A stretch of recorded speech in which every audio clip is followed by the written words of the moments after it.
నమస్కారం అండి. ఈనాటి కమ్మని కథ పేరు మొదటికే మోసం. వినిపిస్తున్నది మీ విజయభాస్కర్. గోపాలపురంలో రాజు అనే అమాయక రైతు ఉండేవాడు. 2 ఎకరాల పొలంలో పంటలు పండిస్తూ జీవనం సాగిస్తున్నాడు.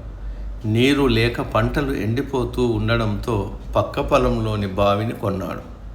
ఆ బావి నమ్మిన గిరి మంచివాడు కాదు. అమాయకులను మోసం చేస్తూ డబ్బులు సంపాదిస్తాడు. బావిని కొన్న తర్వాత రాజు ఓసారి నీటి కోసం బావి దగ్గరికి వెళ్ళాడు. వెంటనే గిరి అతన్ని అడ్డుకున్నాడు. నువ్వు కొన్నది బావి మాత్రమే, నీటిని కాదంటూ వాదించాడు. అమాయకుడైన రాజు న్యాయం కోసం ఆ ఊరి పెద్దను కలిశాడు. ఆ ఊరి పెద్ద చాలా మంచివాడు. రాజు గిరిలతో పాటు గ్రామస్తులందరినీ రచ్చబండ వద్ద సమావేశపరిచాడు. బావిని అమ్మావు కదా, మరి నీటిని ఎందుకు ముట్టుకోనివ్వడం లేదు అని ప్రశ్నించాడు ఊరి పెద్ద. దానికి గిరి ఈ రకంగా చెప్పాడు. అయ్యా, నేను కేవలం బావిని మాత్రమే అమ్మాను, నీటిని అమ్మలేదు. అమ్మేటప్పుడు నీరు అనే పదం కూడా నేను ఎత్తలేదు.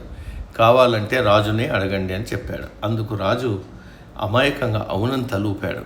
గిరి మోసాన్ని గ్రహించిన ఊరి పెద్ద అతనికి బుద్ధి చెప్పాలనుకున్నాడు. సరే, నువ్వు బావిని మాత్రమే అమ్మావు కదా, నీటిని అమ్మలేదు కదా, మరి రాజు బావిలో నీ నీళ్లు ఎందుకు ఉంచావు?